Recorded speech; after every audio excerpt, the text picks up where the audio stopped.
baba kızı bekliyor. Ama bozmadan.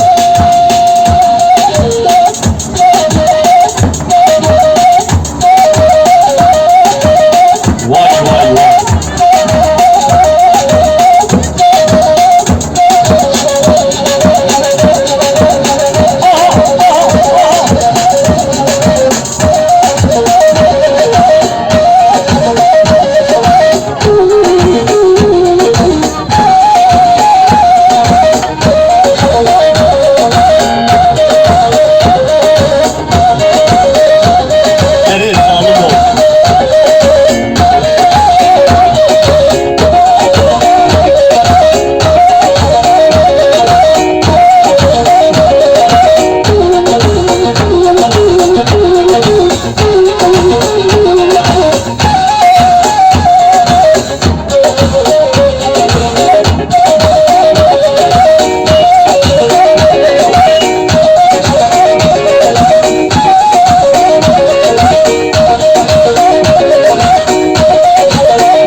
Siz bozmayın.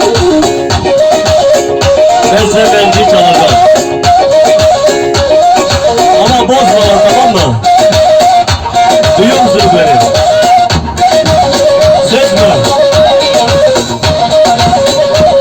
Hadi gelsin benci bakalım.